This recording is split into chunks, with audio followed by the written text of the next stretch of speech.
Ciao a tutti! Premetto che come sempre sono al capanno, come sempre c'è Willy che è anzi, ma ci potrebbero essere rumori della natura, prendetevelo così. Compreremo un microfono prima o poi. Allora, vi avevo promesso che avrei parlato del legame tra le scelte di vita e la neurodivergenza, i problemi di salute mentale e la scoperta di sé e l'approfondimento sul proprio funzionamento, sulla propria emotività, eccetera, eccetera. Per caso ho trovato un riferimento molto interessante sul libro. Stavo leggendo il libro Donne in blu, l'autismo femminile di Luisa Di Biagio. Vi metto magari il link in descrizione al libro se voleste leggerlo. Sto approfondendo e continuando ad approfondire questi temi, quindi mi interessava molto questo libro. Ma oggi non vi voglio parlare del libro, però vi consiglio di leggerlo perché è un libro davvero molto interessante. In questo libro c'è stato uno spunto interessante per quanto riguarda il legame con gli animali, e quindi l'ho anche pubblicato su Instagram, quindi se non ci seguite, seguiteci anche su Instagram perché a volte ci sono delle anteprime poi di cose di cui parleremo nei video. Prima di iniziare a diciamo divagare sull'argomento, voglio proprio leggervi questo spezzone che non riguarda strettamente l'autismo. Ovviamente lì era contestualizzato rispetto all'autismo femminile, però questo è un argomento generico, ci tengo a dirlo, però interessante anche per quanto riguarda la salute mentale e la neurodivergenza, ma soprattutto per quanto riguarda la violenza di genere. Vi leggo proprio in maniera molto semplice. Dice: il ruolo degli animali non umani nelle manifestazioni femminili è un termometro eccellente dell'accoglienza e del riconoscimento dei diritti della donna. Ascione, tra parentesi. Frank Ascione, nelle sue ricerche sulla relazione uomo-animale, in particolare del legame con la potenziale vittima, ha dimostrato come la richiesta vessante di modifica del rapporto con gli animali ai quali è legata e la disconferma di tali legami e interazioni è indice di violenza e abuso e corrisponde ad una vera e propria azione vessante. Inoltre, in uno dei numerosi studi, ha dimostrato come la qualità del legame con l'animale non umano a cui è legata si pone per la vittima o potenziale vittima di violenza come posizione salvifica nella scala dei valori. Cioè, se la potenziale vittima cede alla pressione e modifica la relazione con l'animale, l'esposizione a rischio di violenza è amplificato. Se al contrario, posta davanti ad un ultimatum, sceglie di salvare e mantenere stabile la relazione con l'animale non umano, in particolare con il cane, allora tale legame la salva dal rischio di una violenza o di un abuso. E cosa significa, per come l'ho capita io e mi sembra di aver capito? Queste ricerche ci dicono che praticamente la richiesta di modifica del rapporto con gli animali ai quali una donna è legata, quindi la continua richiesta, vessante richiesta, quindi insistente anche accusatoria se vogliamo, richiesta della donna di cambiare il legame profondo, forte che ha con l'animale, con gli animali, viene vissuta e corrisponde proprio a un vero e proprio abuso. Quindi la donna percepisce come abuso, quindi risulta un vero e proprio abuso, il fatto di richiedere, in questo caso si parla delle donne, di richiedere alla donna di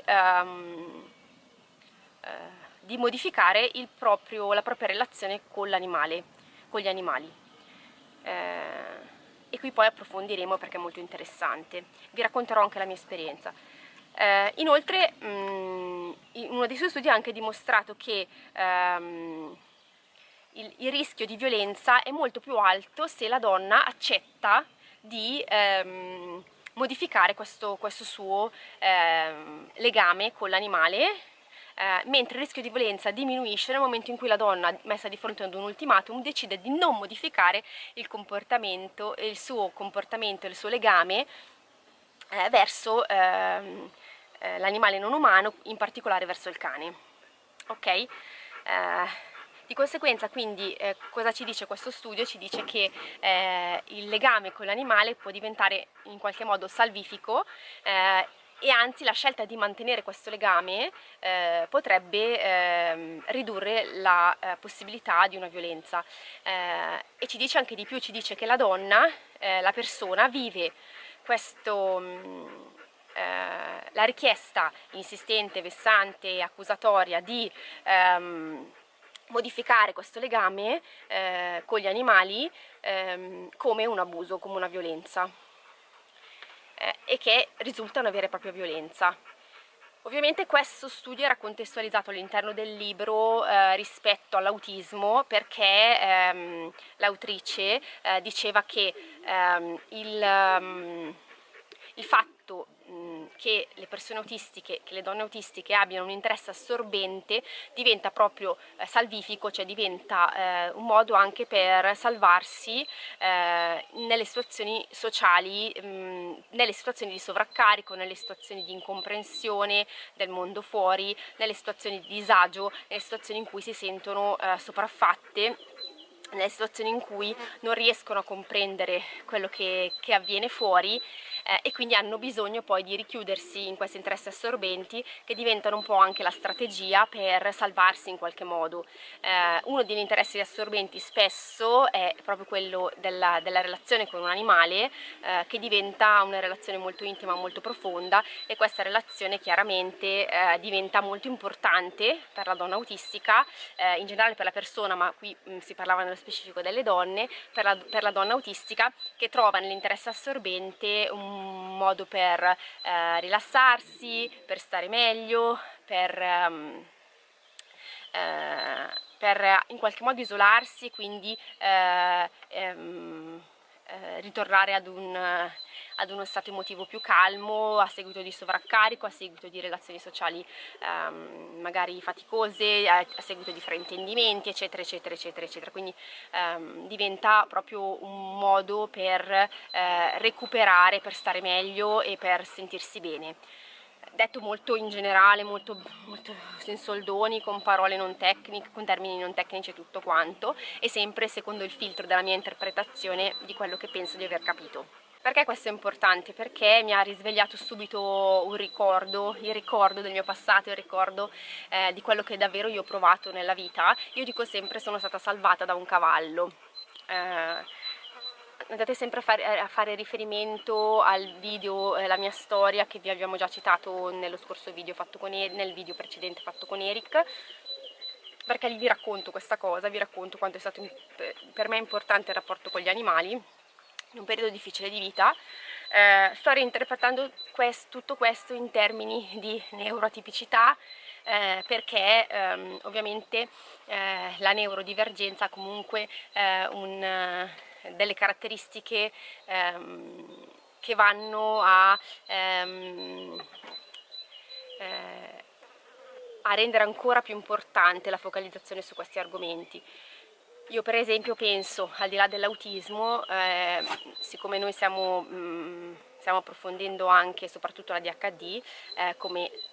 avete capito dal video che abbiamo fatto, penso anche ad esempio una persona ADHD quanto riesca in alcuni momenti ad iperfocalizzarsi su determinate cose, a concentrare tutta la sua attenzione, tutte le sue energie, per quanto magari questo poi possa portare ad una stanchezza in alcuni casi, perché l'iperfocus comunque magari comporta poi l'essere poi stanchi dopo ore e ore di concentrazione su un qualcosa, però tendenzialmente l'iperfocus permette permette anche alla persona di isolare tutti quegli stimoli esterni che provocano di solito un sovraccarico sensoriale. Quindi possiamo fare un parallelismo, è una cosa diversa rispetto magari all'interesse assorbente della persona autistica. Ovviamente una persona ADHD di solito tende ad essere iperstimolata a fare delle cose nel momento in cui si trova con tempi magari brevi perché ha delle scadenze e quindi diciamo la carica dopaminica li porta poi a fare in pochissimo tempo quello che magari un'altra persona avrebbe fatto in giorni, magari andando in super focus su quella cosa e non vedendo più nient'altro. Ad esempio ho visto un reel simpaticissimo dove questa ragazza diceva, adesso non mi ricordo, scusami, dove questa ragazza diceva e dai, pulisco dopo, sistemo dopo la casa, poi dopo arrivava un'amica, vorrei venirti a trovare, arrivo tra 10 minuti, in 10 minuti ribalta tutta la casa, super focalizzata su quella cosa lì, quando magari ha procrastinato per giorni, perché comunque spesso la DHD è anche procrastinazione, mi raccomando non prendete tutto come diciamo elemento di diagnosi, ma come uno degli elementi che potrebbero essere dentro all'interno di un funzionamento che però dipende molto anche poi dall'individualità, dalla soggettività, quindi ogni soggetto è diverso. Ricordiamoci sempre che parliamo comunque in qualche modo di spettri, nel senso che ci sono una vasta gamma di comportamenti e di modi di funzionare che comunque non sono uguali per tutti. È vero che ci sono dei criteri diagnostici, ma poi come si manifestano nelle persone è diverso, quindi mi raccomando. Comunque ovviamente questo, come dicevo, il fatto di in 10 minuti fare tutto comporta poi una grande stanchezza, perché la persona si trova a fare quello che avrebbe dovuto fare in giorni, magari in poche ore, in questo caso era un po' anche ironico 10 minuti. Invece nel caso che vi parlavo dell'interesse assorbente dell'autismo, questo invece genera proprio rilassamento e tranquillità, decompressione rispetto ad un sovraccarico che ci può essere. Ovviamente queste sono tutte mie interpretazioni, perché per esempio io ho visto molto spesso Eric in iperfocus, ma che questo gli ha sempre generato il fatto di focalizzarsi sulle cose che gli interessano, davvero un'energia e una voglia di apprendere sempre di più. Per esempio questa potrebbe essere l'altra faccia della medaglia, nel senso che quando l'iperfocus, questo vi parlo nel suo caso, ma questo succede anche a me, quando l'iperfocus si rivolge a qualcosa di molto interessante, magari su argomenti o su tematiche che ci interessano molto, diventa un modo proprio per prendersi del tempo per sé e isolarsi da tutto ciò che sta fuori. Questa cosa io per esempio la percepisco molto, la vedo molto anche in Eric, quando si focalizza su qualcosa, magari sta una giornata intera su quella cosa, oppure ore, dipendente dagli impegni, perché comunque si cerca anche in qualche modo di controllare per quanto sia possibile questa cosa, però questo gli genera comunque una voglia di magari conoscere sempre di più, eccetera eccetera eccetera, quindi questa cosa la noto. Ovviamente parlo di noi, parlo della nostra esperienza, che non è uguale per tutti, ripeto. È molto importante ricordarsi di questa cosa, che non tutte le esperienze sono uguali, per cui è importante per qualsiasi motivo, per qualsiasi dubbio che uno ha, rivolgersi ad uno specialista, ad una persona che è esperta in queste tematiche e che è un professionista che ha studiato, che ha fatto un percorso di solito molto lungo di approfondimento di queste tematiche, quindi uno psicologo, uno psicoterapeuta, uno psichiatra, perché non prendete, diciamo, quello che le persone dicono della propria esperienza come dogmi, come leggi, come cose dette per vero. Tolta questa parentesi, mi interessava molto questo argomento del legame con gli animali, perché io ho vissuto, e vi ho appunto appena detto, ho vissuto questa esperienza proprio di essere stata in qualche modo di aver, diciamo, iniziato un percorso di maturazione e un percorso anche di conoscenza di me stessa, e anche, se vogliamo, di separazione da relazioni che per me erano relazioni tossiche, grazie proprio al legame con gli animali, e in particolare proprio al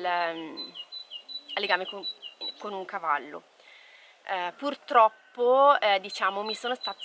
sentita costretta diciamo, a modificare per esempio il legame con i cani, e questa cosa ha generato in me davvero una destabilizzazione molto forte. È stata una cosa per me traumatica, che mi rendo conto che porto ancora dietro, mi porto ancora dietro, nel senso che ho dovuto prendere distacco da un mondo che per me era un mondo davvero, non dico totalizzante, ma che comunque riempiva molto del mio tempo, del mio impegno, del mio pensiero, del mio affetto, della mia passione, che era proprio il mondo dei cani. Ho dovuto prendere distanze proprio a causa di una situazione che non mi permetteva più di vivere serenamente questo rapporto, per cui ho vissuto sia, diciamo, l'avvicinamento al mondo dei cavalli, ma anche in qualche modo un po' l'allontanamento, non tanto fisico, forse fisico solo in parte, ma soprattutto un allontanamento emotivo da un mondo che era quello dei cani, che invece per me rappresentava un po' quello che io percepivo come una mia dote, non voglio dire talento, però una mia capacità,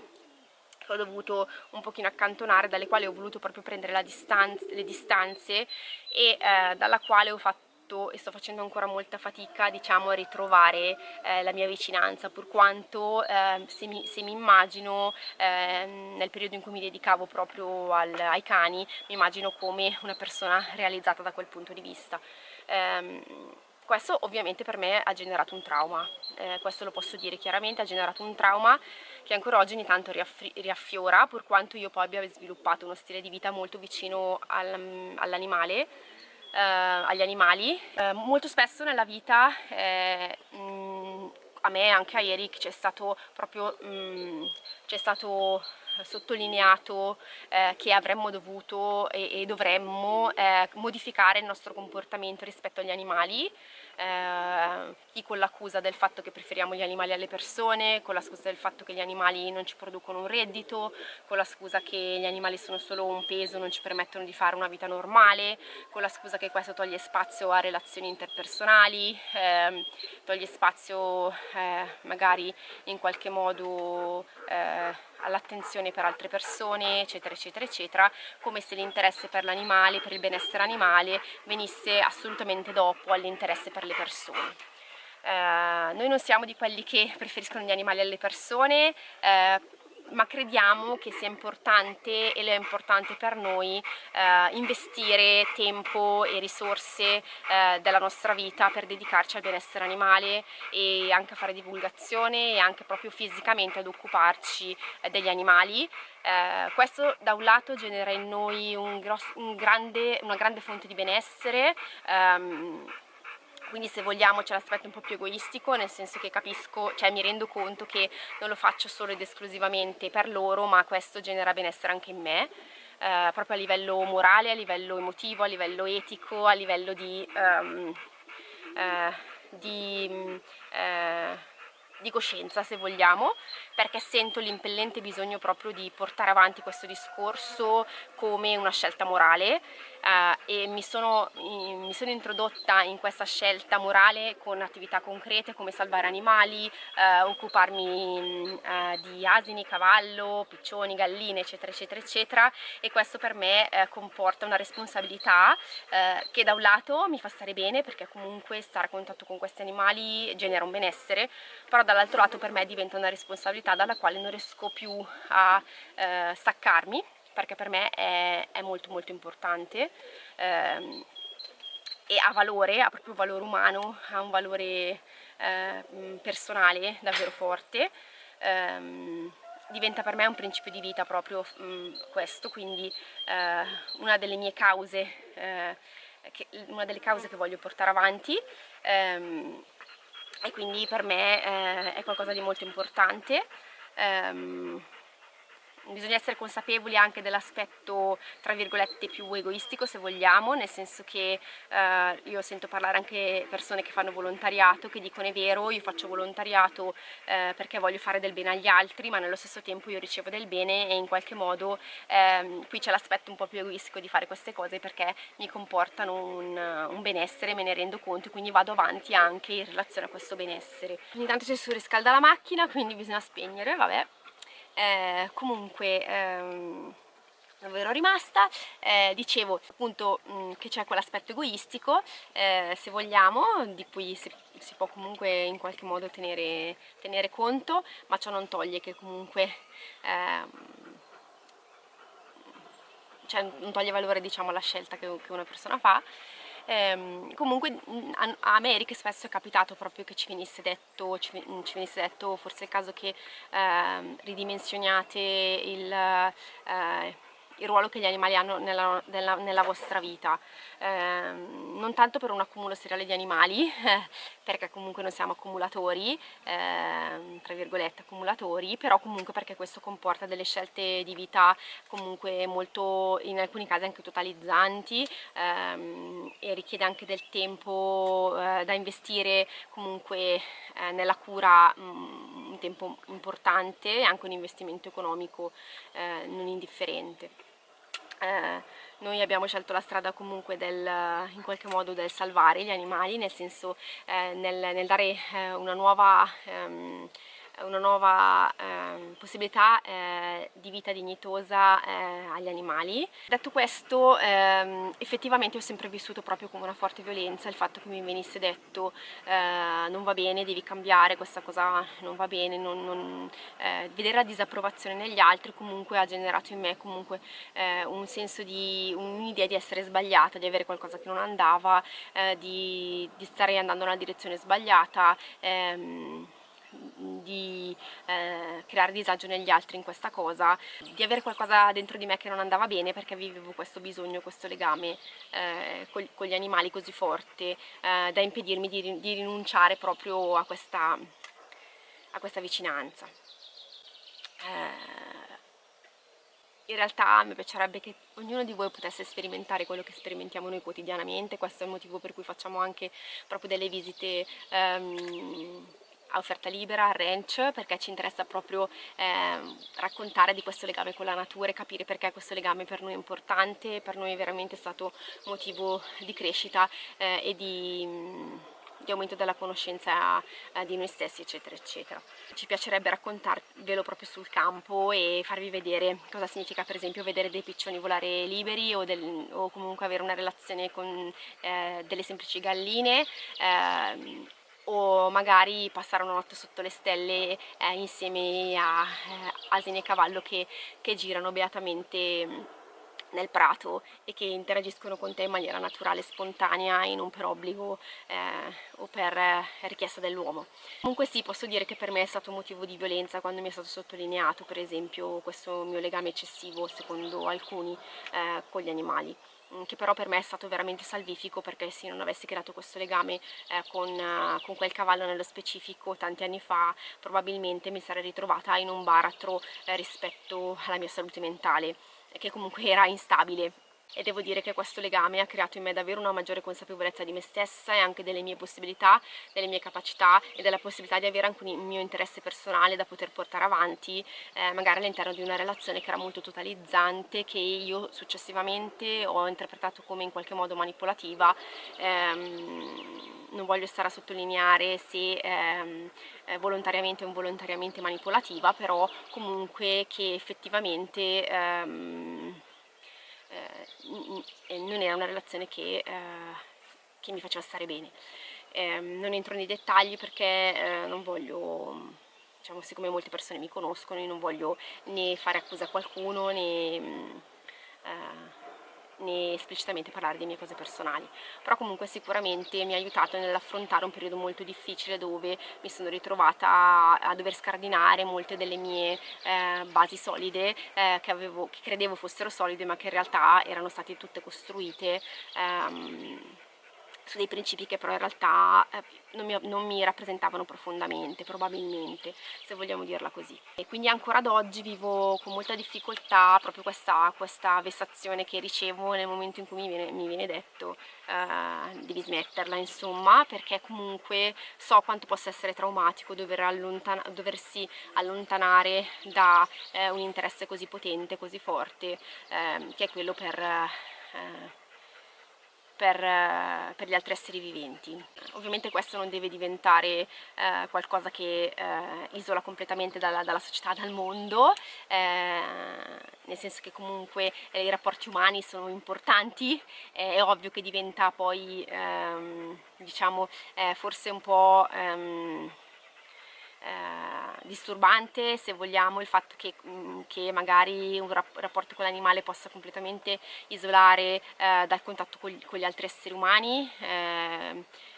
però in alcuni casi può diventare davvero salvifico per alcune persone in situazioni di difficoltà grave, ma anche non troppo grave, nel senso che io sono sopravvissuta e sono viva, sto bene, rido, sorrido per quanto dei miei momenti giù, però comunque per me queste relazioni che sto intraprendendo con gli animali sono molto importanti. Ma come il fatto semplicemente di poter, quando sono in sovraccarico, andare nel bosco, ma vi ho fatto un video anche a riguardo, andare nel bosco, stare bene, mettermi lì in serenità, prendermi del mio tempo in un ambiente come questo, che comunque è un ambiente per me protetto, sicuro, ma nello stesso tempo privo di stimoli che mi possono sovraccaricare, che mi possono mandare appunto in sovraccarico, dove i suoni sono dei suoni che per me sono naturali, che mi fanno stare bene, dove ci sono animali e piante che mi fanno stare bene, eccetera, eccetera. Un altro degli elementi di questo a cui il libro faceva riferimento e che è molto interessante è il fatto che quando la persona decide di mantenere questo legame, quindi quando viene messa di fronte ad un ultimatum rispetto al legame che ha con un animale, in particolare con un cane, qui diceva, e sceglie di mantenere questo legame, questo può diventare una protezione da una possibile violenza, nel senso che la percentuale di possibilità di violenza si riduce notevolmente. Qui non viene approfondito, io ho cercato altri studi di questo francascione, ma purtroppo ho trovato veramente poco, dovrei approfondire molto, ma penso che si trovi quasi tutto in inglese, quindi sarebbe un po' macchinoso, però mi piacerebbe approfondire. So che ci sono dei libri in italiano,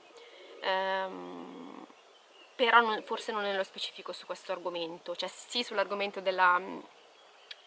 legame con gli animali, della gentilezza e violenza contro gli animali e anche della relazione della violenza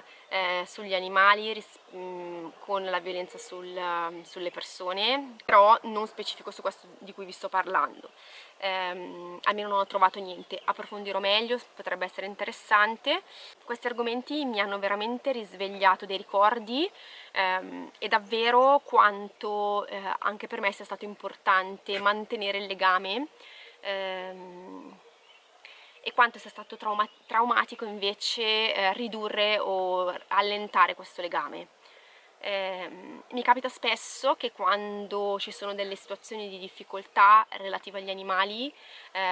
rientri in me quel senso di colpa per cui lo sguardo magari di disapprovazione degli altri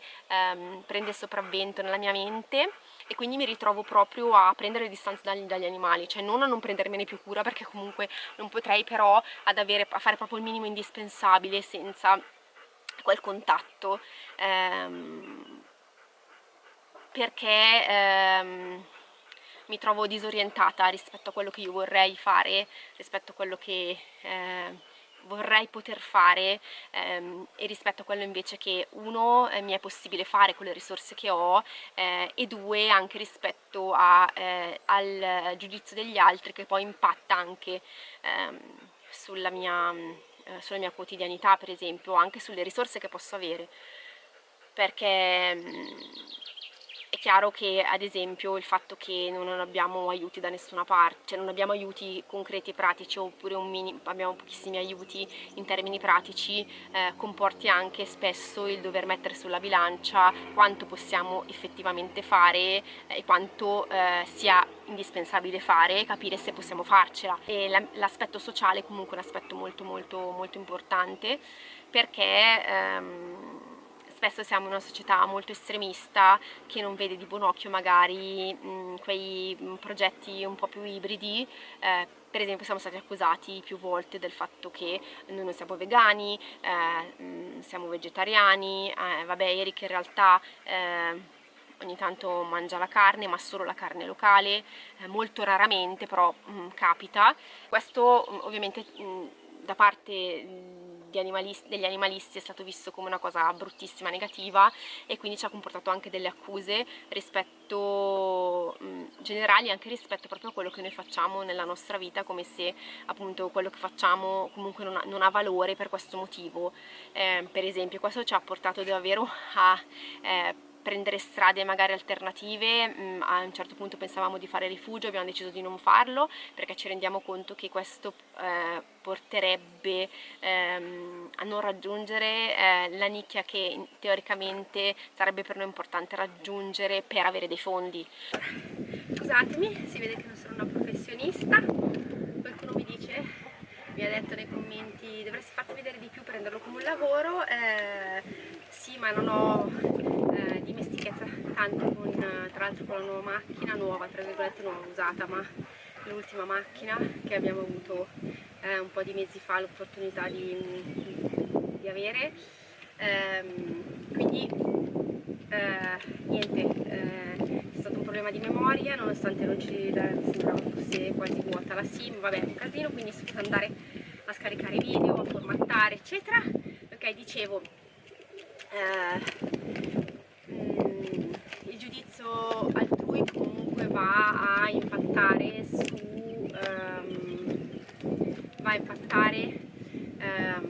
sulle scelte, purtroppo, perché viviamo in una società dove comunque l'aspetto social, l'aspetto comunque di approvazione è molto importante per riuscire ad avere un successo, tra virgolette, inteso come successo economico. Io vi ho già raccontato 1000 volte che il successo io non lo valuto in base a quanti soldi fai, ma alle relazioni e a quello che riesci a mettere a disposizione degli altri, eccetera eccetera. Però purtroppo sappiamo che è così. Tolta questa grossa parentesi, e tornando davvero a quello che è il legame con la natura,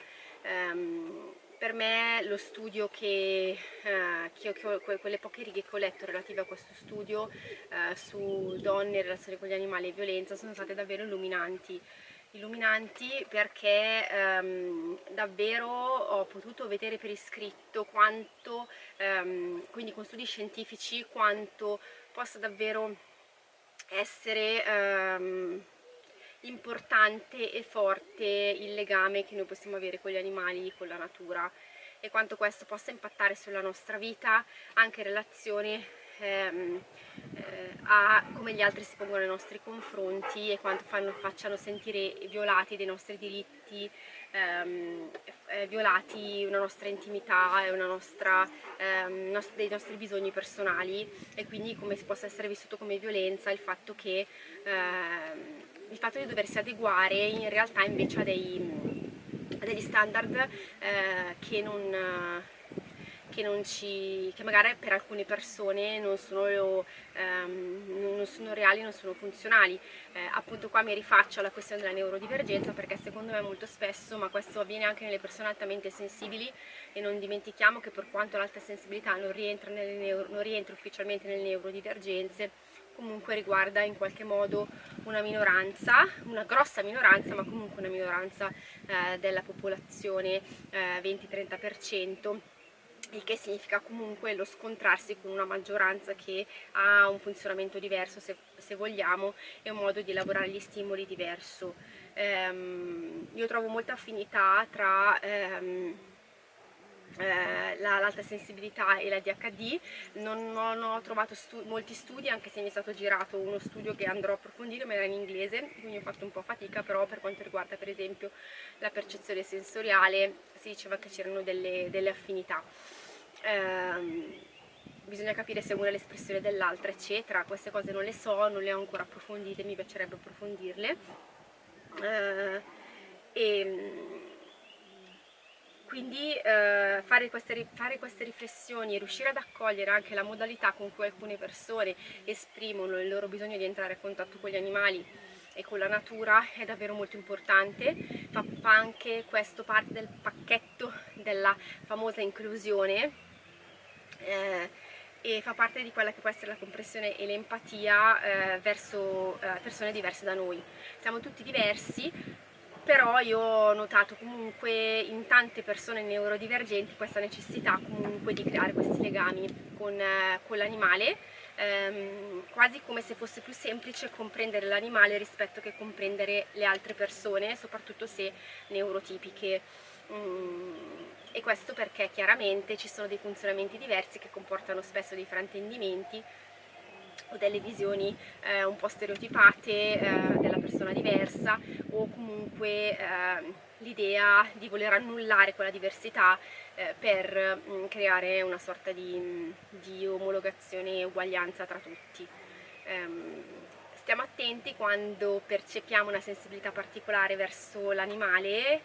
perché probabilmente questo può essere espressione anche di una propria modalità di funzionamento, oppure anche una propria modalità di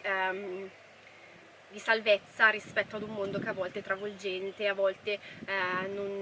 all'interno del quale a volte non si viene compresi, e questo può risultare davvero appunto un modo per proteggersi e un modo anche per riscoprire se stessi. Io per esempio attraverso il contatto con gli animali e soprattutto con i cavalli sono riuscita a vedere degli aspetti di me che assolutamente non conoscevo,